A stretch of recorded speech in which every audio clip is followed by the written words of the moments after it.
Hola, hola, sean bienvenidos nuevamente a su video podcast Cooperación en Acción. Hoy yo siento que deberíamos empezar como en inglés. Hoy estamos hablando de un tema en términos anglosajones. Hoy vamos a hablar del síndrome de Burnout. Y para ello tenemos como invitada a Paola Carvajal. Ella es promotora social de la ciudad de Cali, porque Cali es Cali y ahí para allá Loma. es Loma, pura Loma. Y aquí lo que tenemos es buenas conversaciones y hoy abordando un tema que nos genera estrés, pero no sabemos realmente si sí lo estamos sintiendo, si no lo estamos sintiendo, y vamos a conocer cuáles son esos impactos, esos efectos y sobre todo cómo manejarlo. Paola, bienvenida y empecemos a hablar de qué estamos hablando cuando nos referimos al burnout este. Gracias, Alejandro, por esta invitación y por supuesto te esperamos en Cali, ¿oís? Para que vas a comer cholado. Bueno, vamos a hablar un poquito del burnout o síndrome de quemarse por el trabajo. Digamos que hoy por hoy es un concepto que en términos laborales está generando muchos problemas de incapacidades, muchos ausentismos en las empresas. Primero vamos a diferenciar, me gustaría hacer la diferenciación entre lo que es un estrés laboral y lo que es el burnout. El estrés laboral es conocido como ese desajuste entre las capacidades y habilidades que tiene una persona frente a la carga laboral que pueda llegar a tener.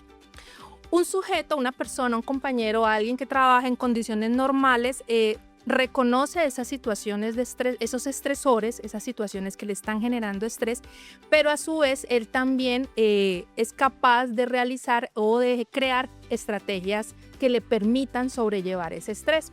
Entonces te pongo un ejemplo. Me llegó una actividad laboral adicional a la que yo ya he venido manejando.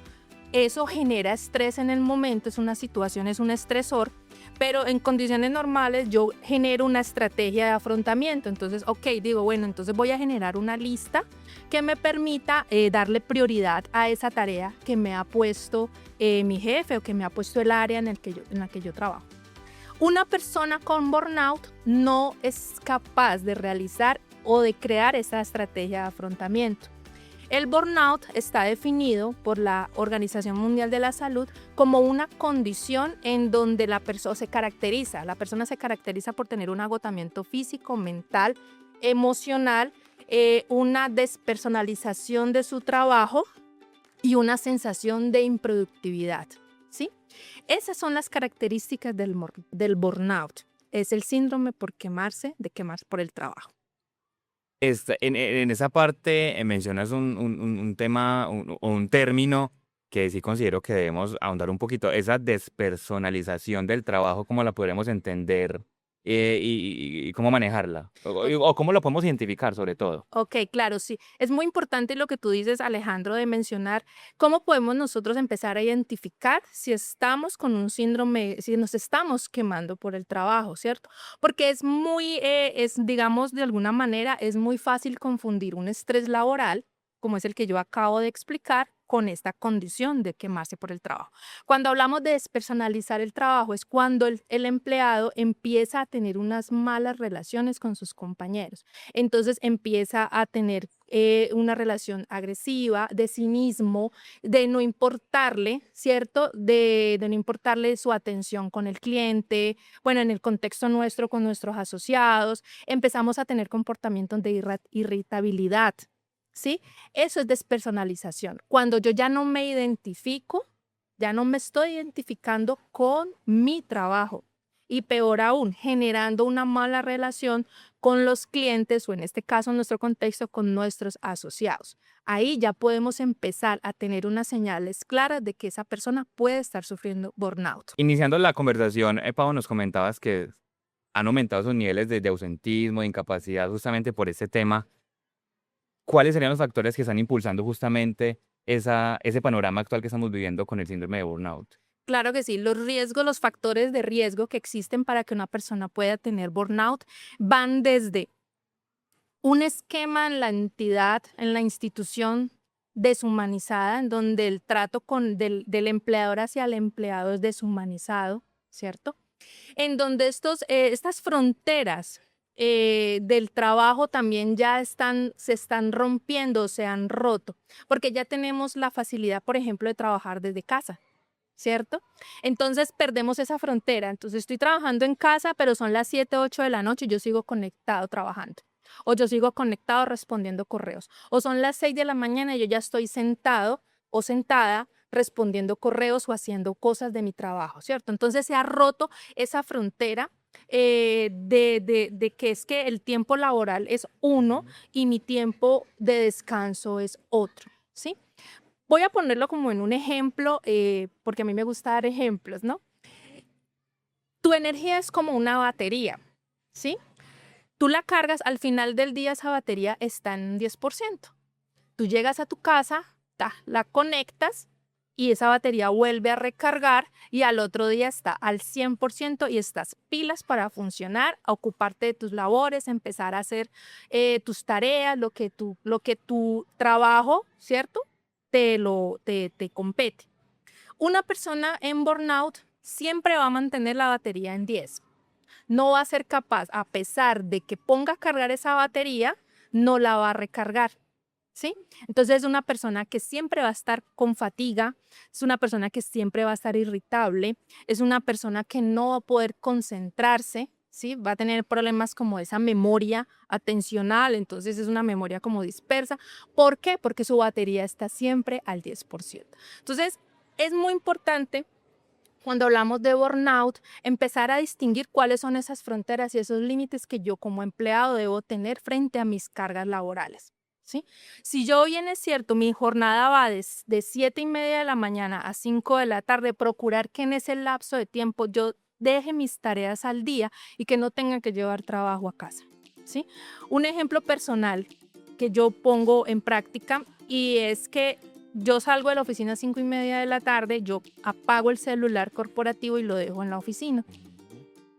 Al otro día, apenas llego a la oficina y me instalo en mi puesto de trabajo, lo primero que hago antes de prender el equipo, el computador, es prender el celular. E inmediatamente empiezo a recibir todas las notificaciones, mensajes de los asociados, de todo lo que mis tareas, inmediatamente empiezo a contestar. Si yo me llevo el celular para la casa, estoy muy segura de que voy a terminar contestando mensajes 10 de la noche, domingos 3, 4, 5 de la tarde. Incluso me han llegado mensajes de asociados a las 10 de la noche. Entonces hay que poner esos límites, ¿sí? Hay que saber poner esos límites. También tener una comunicación muy asertiva. Es decir, y levantar la mano y decirle a un compañero o a alguien cercano, oye, es que me siento recargado, me siento mal, no me estoy sintiendo identificado, porque esto es importante, identificarse con lo que tú haces. Eso te permite tener un mayor empoderamiento de tus tareas. Decir, ven, yo no estoy, esto me está sobrepasando, ¿sí? Necesito ayuda. ¿Cómo lo hago? Entonces ya entra una persona que te pueda ayudar y decir, ven, distribuyamos las cargas, en qué te puedo ayudar, cómo podemos sopesar las cargas para que tú no te sientas así. Pero ahí lo importante, Alejo, es saber, uno, identificar esas banderas rojas para no llegar a tener burnout. Porque si te quemas por el trabajo, es muy probable que desarrolles una enfermedad también de tipo laboral que te pueda incluso impedir seguir trabajando o una patología como la hipertensión, las alteraciones hormonales, migrañas, ¿sí? Que ya queden como unas patologías ya para ti, para tu vida. Y yo creo que eso no es la finalidad de uno producir en el mundo laboral. ¿Cómo dar el paso, Pao, de sentirse de cierta manera culpable por no ser lo suficientemente productivo, por no estar rindiendo lo que debo rendir, por dar mucho más y más y más allá de lo que me exigen y decir y alzar la mano, como que no, es que definitivamente no me da, no, hasta allá no puedo porque también tengo mi vida, tengo mi casa, tengo mi familia? ¿Cómo dar ese paso para poder encontrar sobre todo ese punto de equilibrio entre mi vida profesional, mi vida personal y todos los entornos en los que diariamente nos desenvolvemos? Correcto. Fíjate que mencionas un aspecto muy importante del burnout y es la culpa. Normalmente un empleado que está con este síndrome, que se está quemando por el trabajo, siente mucha culpa de no ser lo suficiente para la entidad o para la organización, ¿sí? Porque esa es una de las características de este síndrome, ¿sí? sentir que no soy lo suficientemente eficaz, ¿sí? Y de hecho, eso tiene que ver mucho también con la personalidad. La mayoría de las personas que sufren burnout son personas que no son capaces de delegar, que son controladoras y que son muy autoexigentes, ¿sí?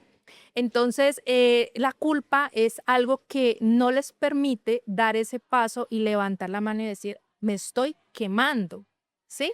Literal, es quemarse y es sentir que tu cuerpo te está hablando y no escucharlo. Adicional que tenemos o no estamos educados, no estamos lo suficientemente educados más bien como para poder reconocer también las señales que nos da el cuerpo, ¿sí?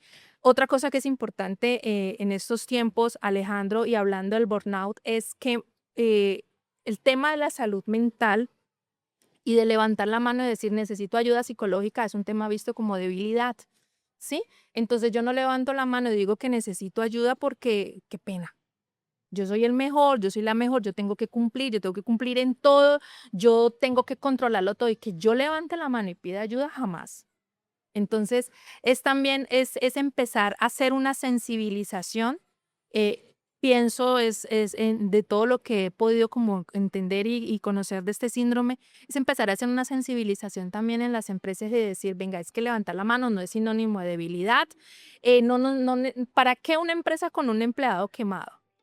Si lo va a tener que incapacitar, si es una persona que no va a ser tan productiva o no va a cumplir los estándares pues, que están para ese puesto, por decirlo de alguna manera. Entonces, de alguna forma, pues es también sensibilizar y decir, usted también puede pedir ayuda. Eso no significa que usted sea mal empleado. Eso significa que usted es un empleado inteligente, ¿cierto? Usted es un empleado que le interesa su puesto, necesita y quiere seguir, pero también se preocupa por su salud. Entonces, ahí pienso yo que también es muy importante el tema de las sensibilizaciones al interior de las organizaciones. Pau, ya para ir cerrando este episodio de Cooperación en Acción, ¿qué resaltar desde el entorno en el que estamos, desde el entorno cooperativo, donde justamente esos pilares como la educación, el bienestar y la empleabilidad entendiéndola como un entorno sano de crecimiento personal, profesional, productivo, cómo le aporta la cooperativa a las comunidades, a nuestros asociados, ahorradores y comunidad en general, a que podamos interiorizar ese tema de tener una relación sana con nuestro trabajo, con nuestra labor diaria? Alejo, esa pregunta que tú haces es muy interesante porque el modelo cooperativo, por ser un modelo que se centra en el ser humano, y que posibilita esos espacios de bienestar, de crecimiento, de conexión, son las más llamadas a tener, digamos, sí, justamente esos espacios de bienestar. Nosotros en CFA tenemos muy bien, digamos, muy clara esa cultura del bienestar. Y esto es un llamado para todos y me incluyo. Aprovechar esas pausas activas, hacer pausas activas conscientes, ¿sí? No comer en el puesto, sacar los 5 minuticos, poder comer, desayunar, si desayunas en tu casa, ok, genial, bien. Si lo haces en la oficina, saca ese tiempito, conecta con lo que estás comiendo, porque es que la alimentación, uno es lo que come. Aprovechar estos espacios que nos generan desde el sistema de salud, seguridad en el trabajo también, en donde nos están promoviendo que lo que sintamos lo comentemos, si no me siento cómodo, si me estoy sintiendo demasiado estresado y es un estrés que, por ejemplo, no encuentro esa fuente estresora.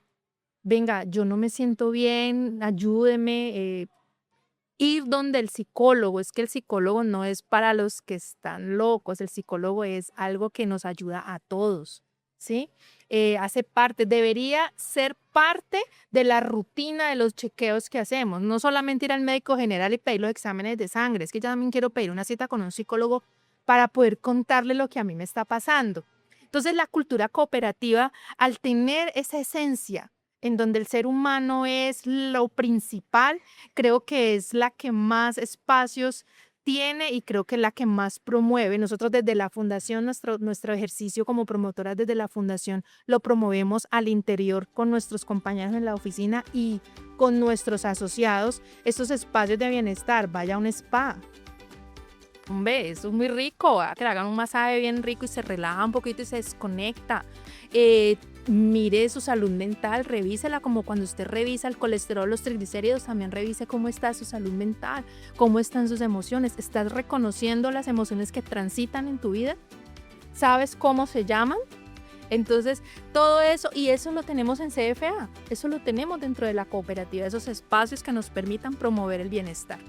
Bueno, Pao, no queda más que agradecerte por acompañarnos hoy en este espacio de Cooperación en Acción, hablando de un término que suena muy lindo, pero de coqueto no tiene nada. Nada. La invitación es a que no nos Absolutamente dejemos atrapar por las garras del burnout, aprendamos a leer nuestro entorno, Nuestro a conocer cuerpo, nuestro cuerpo las señales que nos da el cuerpo. y saber cuándo decir, no más, aquí paro, primero soy yo y mi bienestar. Correcto, así Y para que es. sigamos generando espacios de bienestar, los invitamos a estar bien conectados como cada 15 días en este espacio de Cooperación en Acción.